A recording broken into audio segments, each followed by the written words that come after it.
Hello and welcome again to the Artful Teaching Podcast. This is Heather Francis going solo today just to introduce our content that was previously recorded at the end of 2022 when we filmed Brenda Beyal and some of our NACI team at a recording studio to capture some of the knowledge and experiences and stories that we have to share with teachers, educators, and interested community members. Like the previous two episodes in this Native American series, we are asking questions about the Native American Curriculum Initiative and the principles and practices that have led our work up to this point. And the questions for this episode that Brenda is going to be answering include the importance of teachers asking questions and asking with the genuine intent to understand, and then after asking questions, being prepared to listen attentively. Asking questions with genuine intent and listening attentively is one of the 7 guiding principles that guide our work in the Native American Curriculum Initiative. And you can listen to episode 19 or check out the landing page on our website for NACI to learn more about our guiding principles. But this is one that is really important to us as we work with Native partners and make sure that we're creating educational resources that not only amplify their voice and bring increased representation to the classroom, but can also be approved by their official voices and tribal councils. So listening attentively is really important, and that's why we asked Brenda to explain some of her thoughts on this principle. Brenda invites Stephanie West to discuss this topic with her in this podcast, and Stephanie West is an instructional designer studying instructional psychology and technology at Brigham Young University. She's on our NACI team, and she designed, with myself, the online PD course, which we have another episode just on the PD course for you, and that will be linked in the show notes. But she has been doing a lot of the grading in the online course. She knows a lot of the questions that teachers are asking in that course. She gets to share some of that information. So here we go. This is Stephanie and Brenda answering the question, why is it important to ask questions with genuine intent and to listen attentively? One of our guiding principles that has been so important for us as we've done our work with NACI is the idea of listening attentively and asking questions. And I know that when I have a teacher ask a question, I don't ever think a question is too small or insignificant, especially when it comes to culture. Because when a teacher asks a question, it makes me feel like this teacher really wants to know more and wants possibly some guidance. And so that's how I feel when a teacher asks me a question. But I want to ask you, since you are the creator of the PD course, what kind of questions do you get from teachers who are taking the PD course? That's a great question. So I think that a lot of teachers really want to know what's appropriate. I think that's the biggest question that we get is, what can I teach? What can I not teach? So I think that's the biggest question. I think other questions that they might ask is that, how can I teach this and do it in a respectful way?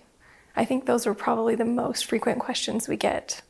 And I think that sometimes we've gotten questions about very specific parts of the curriculum, whether it's a dance or a song or even a book. And teachers want to know, is there cultural appropriation with this project I'm going to do or with this story? Is that what you have found also? Absolutely. So, and I think those questions that you're talking about are more specific questions, but they still fall under that kind of same umbrella of the more general question, what is appropriate? What is respectful? Am I appropriating? Yes, yes.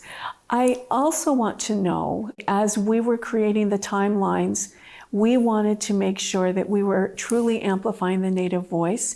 Can you tell me how the guiding principle of listening attentively and asking questions has helped us produce a wonderful timeline for each of the Native tribes? So I think that listening, first asking, but then the listening part is really, really key to that. And I think that Native individuals have not felt heard for so many years, or if they have been heard, they have been misheard. And so listening, it's not just the asking the questions, but it's also the listening. And creating the timelines has just been an incredible experience for me. I feel like I have learned so much. So definitely when I met with some of the Native groups, it was slightly uncomfortable at first. And maybe that's because of their discomfort They weren't trustful of us to begin with. And it took time for us to establish any kind of relationship. And I think the listening part was key to that, because they didn't at first trust us to actually listen. And then going back to another principle, they didn't trust us to honor their no if the answer was a no for some of the things that we asked about. You're right. So, but I think that what's been really interesting for me is that we have a large amount of silence in our conversations, where we'll ask a question and then we don't get a response for a while. We don't get a yes or a no or a specific answer. And then through like a very Indigenous way of teaching, they'll tell us a story. Instead of answering directly, they tell us a story, and then through that story, we come to understand the answer to the question that we ask. Using reflective listening and making sure that we're telling the story, or what they're telling us in an authentic manner, not inserting ourselves into the story and not allowing our way of viewing life to skew what they're saying. So there's lots of reflective questions that go into that. So once they may share a story or may share a perspective, then we reflectively question to make sure that we've clearly situated the information that we're creating in the timelines. So it's a very reflective process, and we continue to go over and over one particular piece, one event in the timeline, until we know that it is exactly worded the way that this Native group would like it worded. And it's interesting that we started our NACI project with a question. What would you like the children of Utah to know about your cultural ways, your history, your tribe? And then we use reflective listening to help develop all of these resources that we are developing now. So questions are always invited and are welcomed. That's what we have based our projects on. And I think one piece of advice that I would give is that no question is offensive if it's truly sincerely asked and with the intent of amplifying a Native voice and really coming to a sense of understanding. I think sometimes as teachers or individuals, we're afraid to ask a question. But if we truly are sincere, I think that the individual that we're talking with understands that.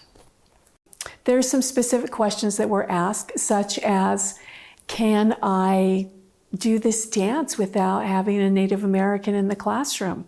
Or it might be, I've always done this art project, and now that I've taken the course, I'm wondering if this is an appropriate art project. I feel like it might be verging on cultural appropriation. There might be another question that's something simple like, why do you call traditional dress regalia? Why don't you call it a costume? There have been questions such as, do you call yourself a Native American or American Indian? Or, what is the best term to use? And so all of those questions vary, and we welcome them. If you have questions that you would like to have answered, please email us, and we hopefully can give you some answers. And if not, we will definitely send you to people or organizations that can help you.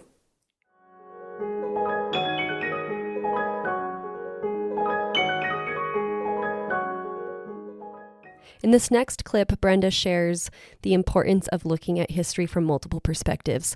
She talks about how she believes that history is often told from one perspective and that there's danger in, quote, the single story. And she describes why that's important to her and how working on some of our general Native American lesson plans, like the one on the Transcontinental Railroad, are really important because they offer multiple perspectives on events in history, like the Transcontinental Railroad and other events that impacted the lives of those living here in the state of Utah or the territory of Utah in the past.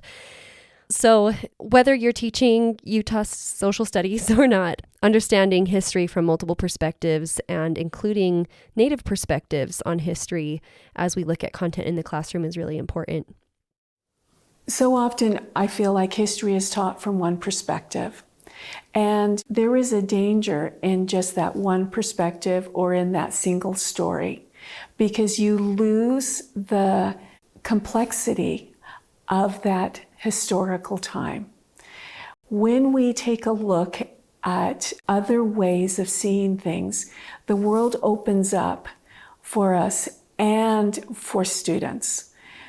There are times that the parts of history are taught to children where we gloss over struggles and hardships in history. And when we do that, we dismiss someone else's story. We all have a story. We all have a culture. We all have a way of looking at that history.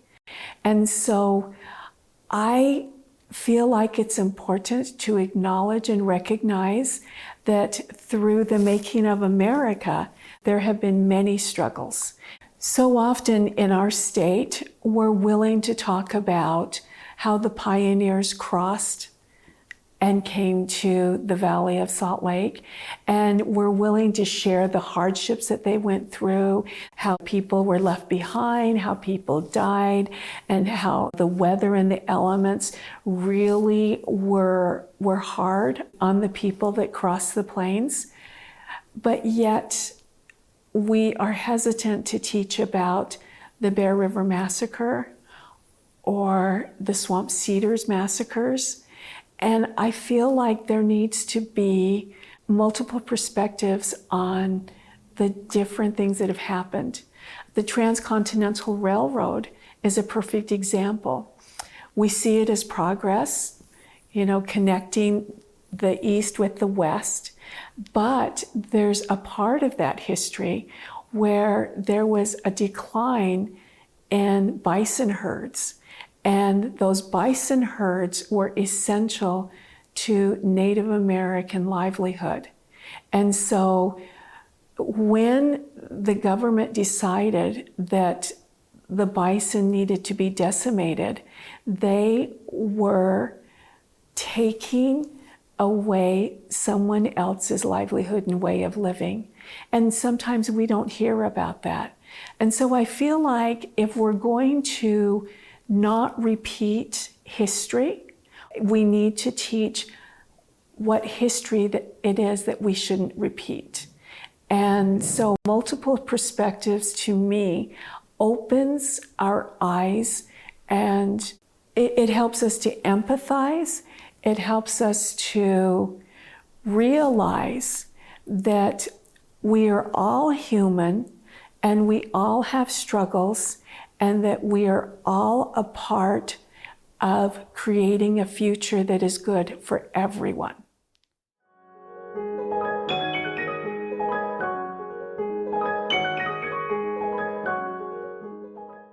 This concludes the first 3 episodes of this Native American series, where we've had Brenda answering our questions that we've had. The next 2 episodes in this series are Brenda answering questions that teachers submitted in the fall of 2022. And we got together as a NACI team, a couple of us, to dialogue and have a conversation about some of these questions that teachers had.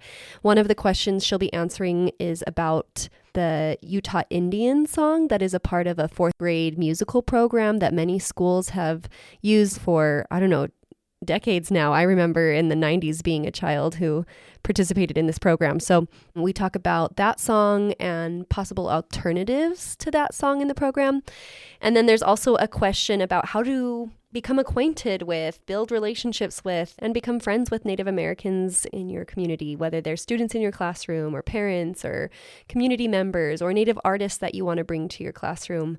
So we're excited to share that. You have that to look forward to in the next 2 episodes. Thank you for joining us here on the Artful Teaching Podcast. Again, you can find us on all platforms, but mostly Apple, Spotify, Google, Amazon. These are the platforms that we're using as teachers. So be sure to subscribe there so that you can get the latest on the next series that comes out. And if you haven't, you might be interested in signing up for our newsletter that is specifically for the Native American Curriculum Initiative.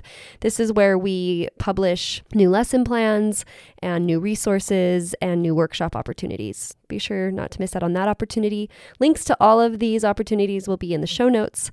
And again, thanks for being with us, and hope you have an artful day.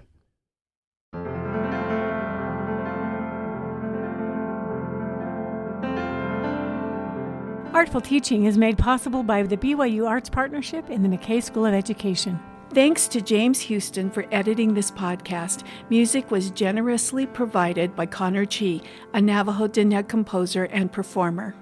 And special thanks to all of the teachers who are changing lives every day while serving in schools. If you like what you heard, please leave us a review. You can find all the show notes for this episode and more resources at advancingartsleadership.com. And don't forget to check out our tribe-approved lesson plans on the website as well. I'm Heather Francis. And I'm Callie Phlox. And I'm Brenda Beyal. Wishing you an artful journey.